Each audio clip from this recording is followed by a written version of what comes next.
आखिर क्यों करनी पड़ी एक राजकुमार को मेंढकी से शादी। बहुत समय पहले एक राज्य में राजा वीर सिंह अपनी रानी के साथ रहते थे। उनका राज्य शांति और समृद्धि का प्रतीक माना जाता था।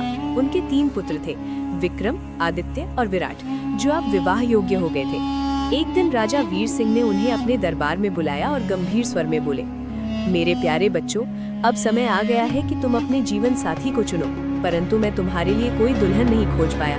इसलिए ये मेरा आदेश है कि तुम सब अपने अपने जादुई धनुष बाण से लक्ष्य साधोगे और जहाँ भी तीर गिरेगा वही तुम्हारी दुल्हन मिलेगी।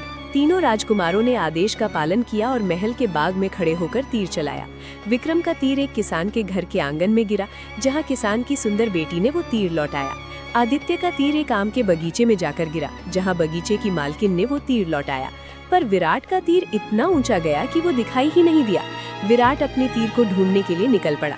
कई घंटों तक तीर खोजने के बाद वो जंगल के भीतर एक शांत तालाब तक पहुंचा, जहां उसे तालाब के बीचों बीच एक पत्थर पर बैठी मेंढकी दिखी। विराट का तीर उसके मुंह में था। विराट ने विनम्रता पूर्वक कहा, हे मेंढकी, मेरा तीर मुझे लौटा दो। मेंढकी ने मुस्कुराते हुए जवाब दिया, मैं तब तक ये तीर नहीं दूंगी जब तक तुम मुझे अपनी दुल्हन के रूप में स्वीकार नहीं कर लेते। विराट ने झिझकते हुए कहा, मुझे ये स्वीकार करना कठिन होगा, पर पिताजी की आज्ञा का पालन करना ही मेरा धर्म है। इसके बाद विराट और मेंढकी महल लौट आए। महल लौटकर विराट ने सारी घटना अपने पिता को बताई। राजा ने गंभीर स्वर में कहा, बेटे, यदि तुम्हारी किस्मत में एक मेंढकी से विवाह करना लिखा है तो हमें इसे स्वीकार करना ही होगा। और फिर तीनों भाइयों का विवाह हुआ।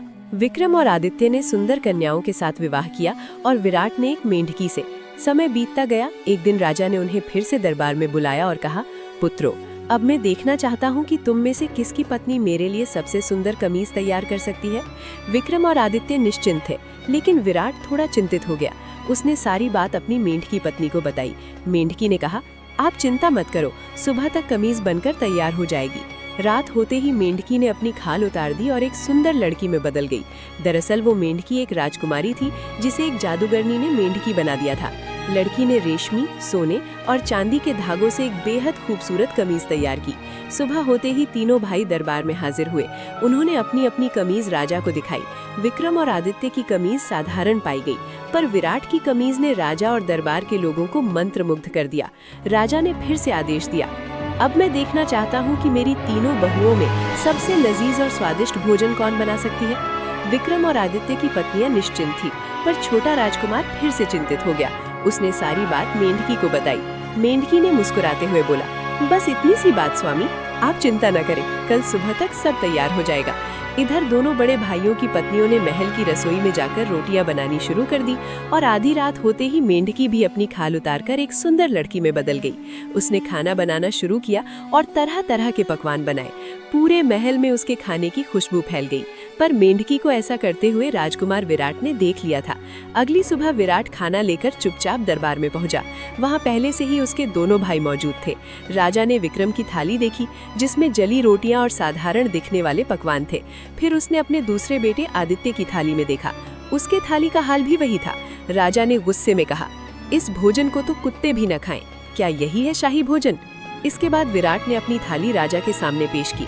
थाली में सुनहरी रोटियां, जादुई मसालों से महकती सब्जियां और चमकते व्यंजन थे। राजा हैरान और प्रसन्न होकर बोला, वाह, ये है शाही भोजन का असली स्वाद। जिसके बाद राजा ने ये आदेश दिया, कल महल के राजभोज में तुम तीनों की पत्नियां नृत्य करेंगी और मैं देखना चाहता हूँ कि उनमें सबसे अच्छा नृत्य कौन करती है। विराट ने फिर सारी बात अपनी मेंढकी पत्नी को बताई। मेंढकी ने बोला, आप चिंता मत कीजिए, बस आप राजभोज में जाइए, मैं आ जाऊंगी। अगली रात विक्रम और आदित्य अपनी अपनी पत्नी को लेकर राजभोज में पहुंचे, पर विराट अकेले गया। राजा ने कहा, बेटा, तुम्हारी पत्नी कहाँ है? विराट ने कहा, पिताजी, वो थोड़ी देर में आ जाएगी। तभी राजमहल में एक खूबसूरत लड़की पहुंची, जिसे देखकर सारे मेहमानों की आंखें फटी रह गई। राजा ने नृत्य का आदेश दिया और राजकुमार की मेंढकी पत्नी ने नृत्य करना शुरू किया। वो बेहद खूबसूरती से थिरकने लगी। सारे मेहमानों ने उसके नृत्य की प्रशंसा की। ये देखकर दोनों बड़े राजकुमारों की पत्नियां जलने लगी और फिर दोनों ने नाचने की कोशिश की, पर जैसे ही उन्होंने अपने हाथ घुमाए तो उनके गहने उड़ते हुए राजा के चेहरे से टकरा गए, जिससे राजा क्रोधित होकर समारोह बीच में छोड़कर चला गया। इधर विराट को चिंता सताने लगी कि कहीं उसकी पत्नी फिर से मेंढकी न बन जाए। तभी अचानक उसे याद आया कि उसकी पत्नी ने मेंढकी की खाल उतारी होगी। वो जल्दी से अपने कक्ष में गया और मेंढकी की खाल को जला दिया। उसे लगा कि अब उसकी पत्नी हमेशा के लिए उसके साथ रहेगी, पर तभी उसकी पत्नी वहाँ आ गई। उसने रोते हुए कहा, ये क्या कर दिया आपने स्वामी, बस एक दिन और रुक जाते, फिर हम हमेशा साथ रह सकते थे। जिसके बाद वो एक सुनहरे तोते में बदल गई और वहाँ से उड़ती हुई जंगल की ओर चली गई। राजकुमार दौड़ते हुए उसके पीछे गया, पर उसकी पत्नी का पता नहीं चला।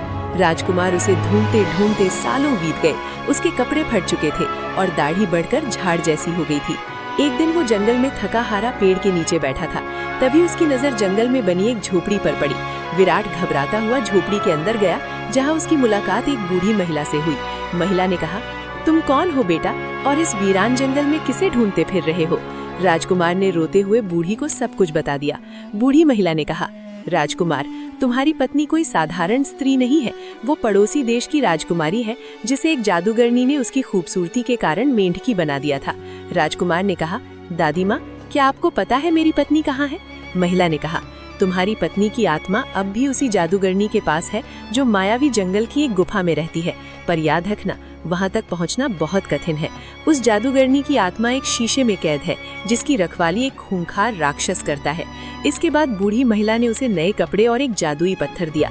वो उसके पीछे पीछे मायावी जंगल में पहुंचा, जहां उसने राक्षस से लड़ाई की और जादुई आईना तोड़ दिया, जिससे जादूगरनी का अंत हो गया। लेकिन विराट चिंतित था कि वो अपनी पत्नी को कैसे ढूंढेगा। तभी उसकी पत्नी उसके सामने प्रकट हुई। उसने कहा, स्वामी, आप समय पर आ गए, वरना सब समाप्त हो जाता। फिर वे दोनों राज्य की ओर चल पड़े। तभी राजकुमारी अचानक फिर से मेंढकी में बदल गई, जिसके बाद राजकुमार उसे बूढ़ी महिला के पास ले गया, जहां महिला ने बताया, बेटा, तुमने अपनी पत्नी की मेंढकी वाली खाल जला दी थी, इसीलिए जादूगरनी के जादू के कुछ अंश अब भी तुम्हारी पत्नी में रह गए हैं। विराट ने कहा, दादी माँ, कुछ तो उपाय बताइए जिससे मेरी पत्नी ठीक हो सके। महिला ने कहा, इसे पूरी तरह से ठीक करने के लिए तुम्हें 2 चुनौतियों का सामना कर अमृत पुष्प लाना होगा, जो एक किले के कुंड में है। राजकुमार सफर पर निकल पड़ा। वो जंगल में भटकते हुए एक झरने के पास पहुंचा, जिस पर लकड़ी का पुल बना था। राजकुमार ने जैसे ही पुल पार करने की कोशिश की, तभी उसके सामने एक विशाल सांप प्रकट हुआ। सांप ने कहा, इस पुल को पार करने के लिए तुम्हें मेरे एक सवाल का जवाब देना होगा, वरना मरने के लिए तैयार रहना। राजकुमार ने कहा, बोलो, मैं तैयार हूँ। सांप ने कहा, बताओ, सड़कों पर मैं चलता हूँ, कोई मुझे नहीं देख पाता, हर कोई मुझसे डरता है, मैं हर जगह हूँ, फिर भी कभी सामने नहीं आता, क्या हूँ मैं?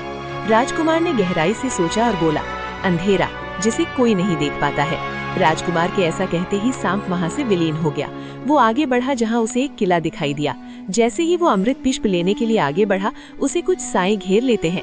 राजकुमार ने अपनी तलवार निकाली और उन सायों से लड़कर उन्हें हरा दिया। जिसके बाद वो अमृत पुष्प लेकर बूढ़ी महिला के पास पहुंचा। जैसे ही बूढ़ी महिला ने मेंढकी को अमृत पुष्प से छुआ, अचानक मेंढकी लड़की में बदल गई और जादूगरनी का जादू भी खत्म हो गया। फिर राजकुमार और उसकी पत्नी बूढ़ी महिला से आज्ञा लेकर वापस राज्य लौट आए।